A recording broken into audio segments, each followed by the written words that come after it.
My name is Juliana Whitmore. I'm 41 years old, and the morning everything detonated, I was standing barefoot in my kitchen, drinking coffee that had already gone cold. I remember that detail because I almost never let my coffee cool. I'm precise that way. Habits, systems, documentation. That morning felt ordinary, which, in hindsight, is always how disasters begin. I'd just finished reviewing notes for a major professional milestone, one that had been years in the making, when the doorbell rang. Not a knock, a doorbell. Confident, assumptive. I checked the camera on my phone before opening it, and there she was. Her. My boyfriend's ex-girlfriend. We'll call her Roxanne Mitchell. 38. Perfect posture. That same rehearsed smile she used to deploy when she wanted something and believed resistance was pointless. I hadn't seen her in 6 months. The last time had been the night my boyfriend admitted she'd been siphoning money from his business account while they were together. $8,000 before anyone noticed. He hadn't pressed charges. He wanted peace, closure. She wanted leverage. I opened the door anyway. "Juliana," she said brightly, stepping past me before I could object. "We need to talk." She sat at my kitchen table like it belonged to her, like she belonged here. That should have been my cue. She slid a folder across the marble surface, careful, deliberate, as if placing a chess piece. "What's this?" I asked. She smiled wider. "Your future.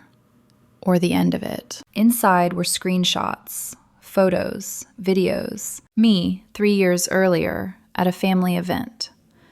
A bachelor party for a cousin I barely speak to now.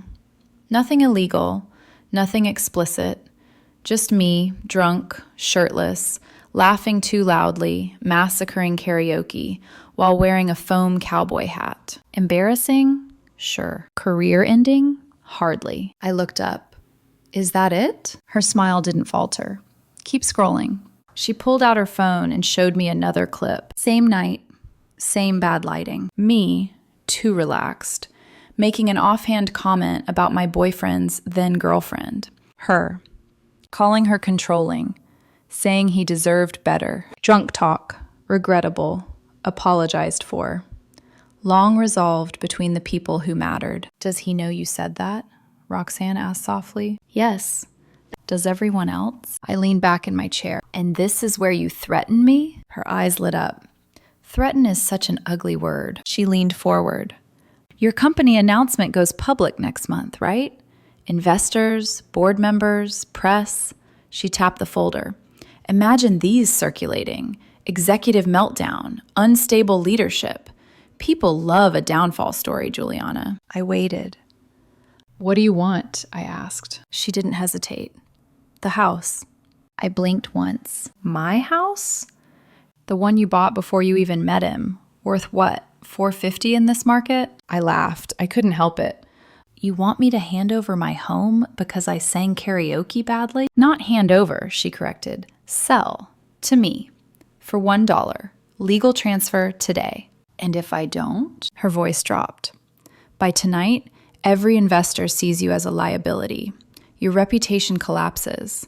All for a house you can replace." She sat back, confident. She really thought she had me. What Roxanne never understood, what she never bothered to learn, is that I don't panic. I document. I reached for my coffee, took a slow sip. "You know what?" I said calmly. "Go ahead." Her brow creased. "What?" "Release everything." Her smile twitched. "I'm serious," she snapped. "I will destroy you." "No," I said evenly. "You'll try and fail, but please proceed." She stood up so fast the chair scraped the floor. "You think I'm bluffing?" "You have until 5, she hissed. "Sign the papers or I burn your life down." "Cool," I said. I held up my phone. "Oh, smile." She froze. "What are you doing?" "I've been recording this entire conversation," I said gently. One-party consent state, cloud backup.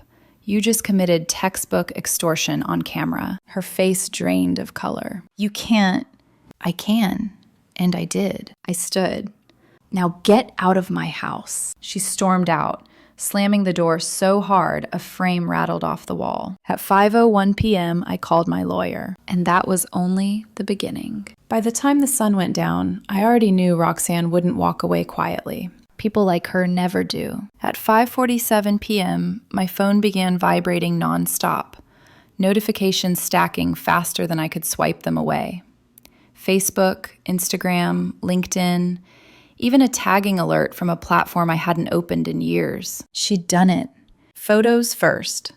Screenshots of me, mid-laugh, mid-song, mid-mistake, plastered everywhere with captions carefully engineered to sound concerned rather than vindictive. This is your future executive leadership. Would you trust your money with this? Party girl with no impulse control. She tagged my company. She tagged board members. She tagged people she thought mattered. What she didn't understand was that public posts are not power. They're evidence. I didn't respond, didn't comment, didn't message her. I took screenshots. Every one. Timestamps included. Then I forwarded them to my lawyer. By 6:12 p.m., my boyfriend called me, laughing so hard he had to pause between words. She actually thought this would work? Apparently. She just sent a video of you calling her controlling 3 years ago to my wife, he said, still amused. My wife says you weren't wrong. She was controlling back then. That one comment punctured the illusion Roxanne had built in her head, that she was exposing secrets instead of old, resolved truths. The board was less entertained, but not alarmed. Their concern wasn't the karaoke, it was the extortion. Legal sent out cease and desist notices before the hour was up. That should have been the moment Roxanne stopped. Instead, she escalated. At 8:03 p.m., a new LinkedIn post appeared from a profile claiming to be a former employee of my company. Long, emotional, carefully phrased, accusations of abuse, theft of ideas, emotional intimidation. Except there was one small problem. She'd never worked for us, not even close. IT pulled the metadata. The account was created that afternoon, same IP address as her apartment. LinkedIn removed the profile in 6 hours. She didn't stop there. At 9:40 p.m., my mortgage company flagged a call. Someone claiming to be my wife, which I am not, asking for details about my loan, my equity, my payment history. They record all calls. They flagged it as attempted fraud. By morning, I had the recording. But the boldest move, the one that crossed from harassment into criminal stupidity, came the next day. A detective called me around noon. Ms. Whitmore, someone has filed a theft complaint against you, alleging you took $10,000 during a past relationship. I laughed, out loud.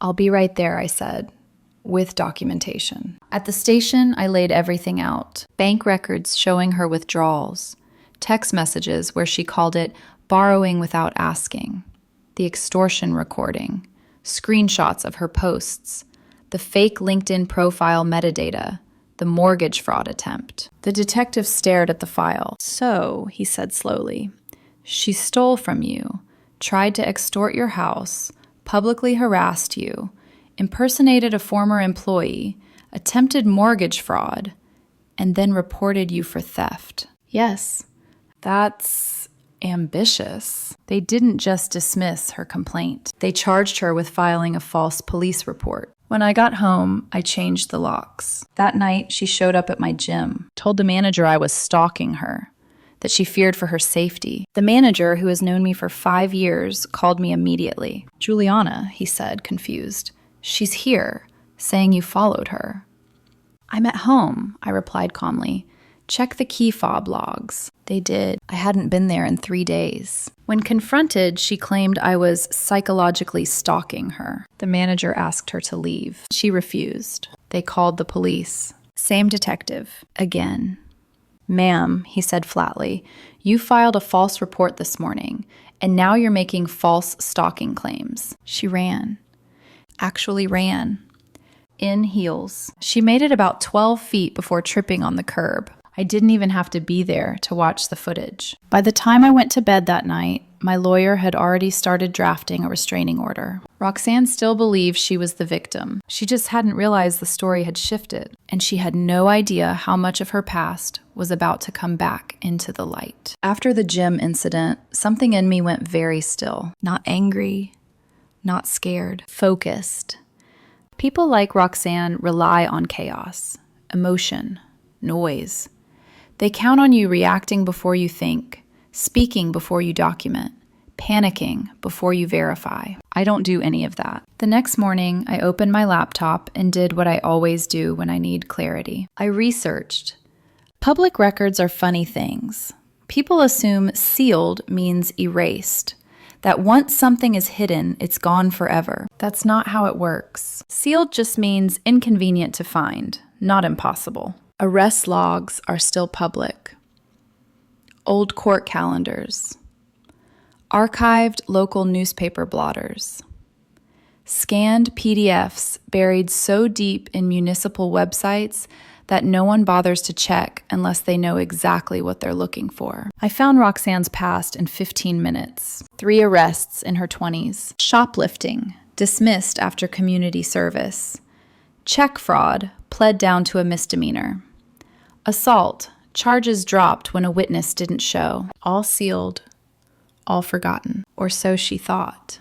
I didn't editorialize, I didn't comment, I didn't speculate. I built a simple website, plain design, neutral language, no adjectives. Dates, case numbers, sources. Arrested on date, charge, check fraud, source, county court docket. Filed complaint alleging theft on date. Complaint dismissed. Filing party charged with false report. Video evidence of extortion attempt recorded on date. Every claim backed by official links. Truth doesn't need embellishment. By noon, the site was live. I sent the link to exactly one place. Her employer. Roxanne worked in financial services. Compliance. The person responsible for ensuring other people followed the law. Within an hour, her supervisor called me. Ms. Whitmore, we need to verify the information you sent. Every link goes to official sources, I replied. Feel free to confirm independently. There was a pause. She handles sensitive financial data, he said carefully. I'm aware. And she attempted to extort you. Yes, on video. We'll be conducting an internal investigation. Roxanne found out about the website that afternoon. The texts came fast. Take it down now. This is illegal. You're ruining my life. I'll sue you for everything. Then the tone shifted. Please, I'm sorry. I'll leave you alone forever if you delete it. I didn't respond. I screenshotted everything. My lawyer smiled when I showed him. Perfect, he said.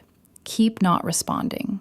At 2:14 a.m., my security cameras lit up. Roxanne stood at the end of my driveway, swaying. In her hand was a baseball bat. She was screaming, slurred words about my car, my house, my lies, threats to smash windows if I didn't take the site down right now. Neighbors called the police before I even finished pulling up the footage. When officers arrived, she was mid-swing. They arrested her on the spot. Attempted destruction of property.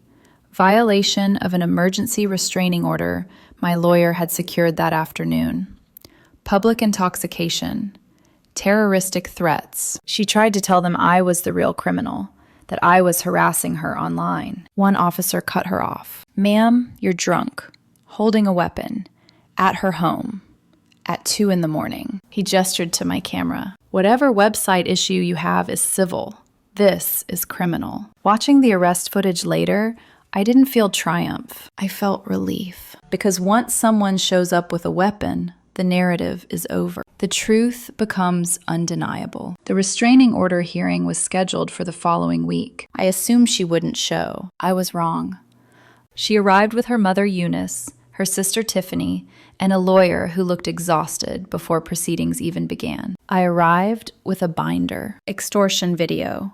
247 threatening messages. Bank records of theft. The false police report. Gym footage. Security footage of the baseball bat incident. Her side had karaoke photos and printed screenshots of my website. Her lawyer tried anyway. My client is the victim of a sustained harassment campaign, he said. Ms. Whitmore created a website specifically to destroy her reputation. My lawyer didn't even stand at first. Your Honor, he said calmly. Her client attempted to extort a $450,000 property using non-applicable revenge statutes.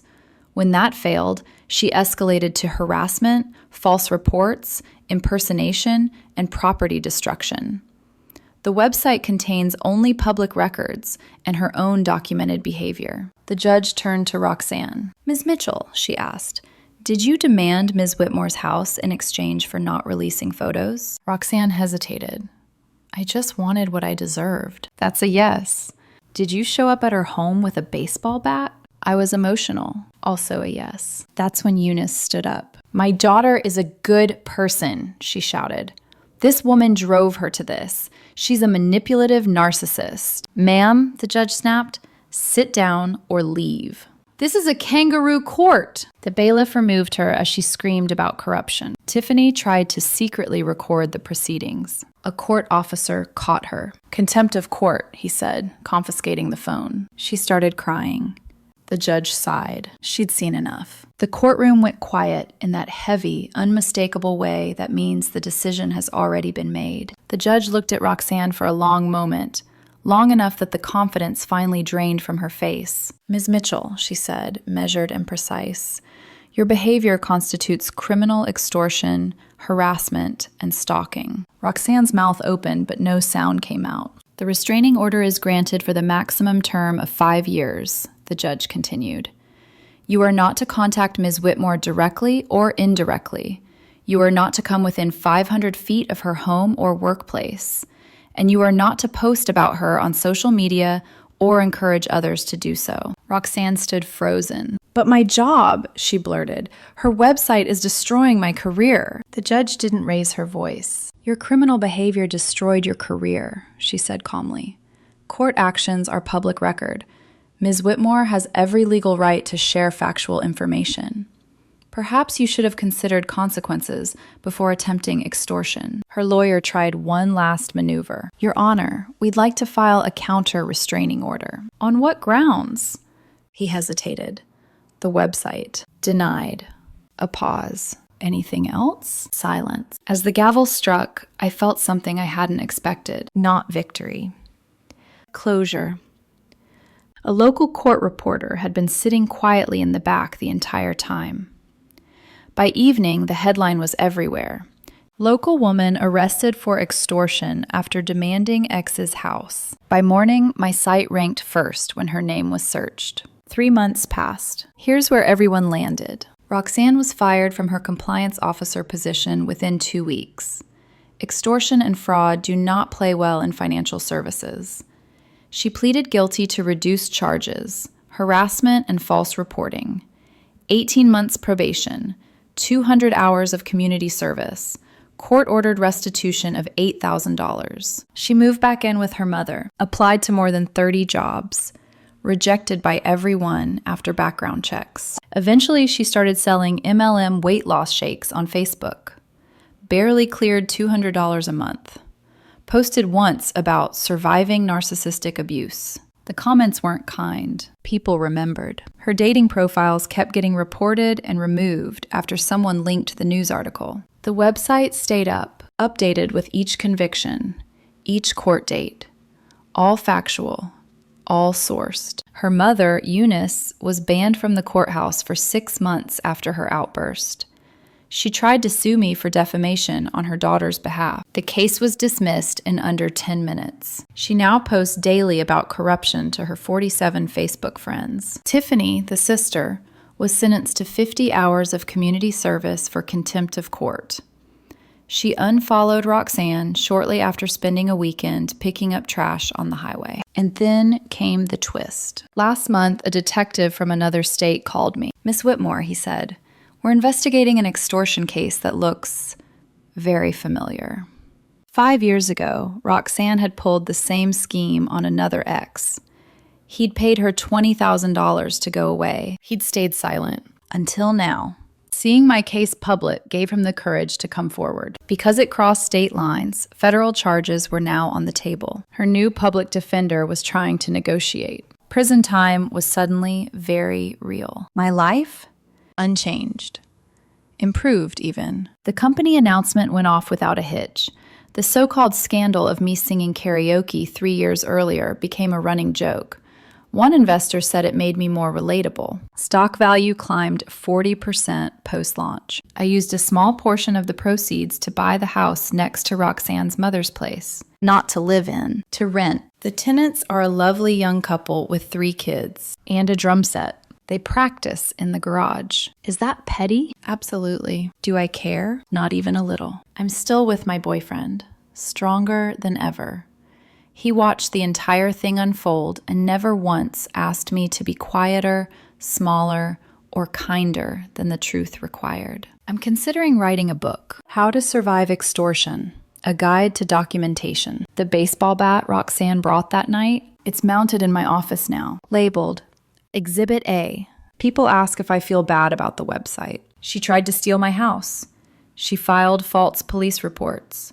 She showed up with a weapon. The website contains the truth. Truth isn't cruelty. It's consequence. Last week, I received a letter from her, through her lawyer, asking me to take the site down as an act of mercy.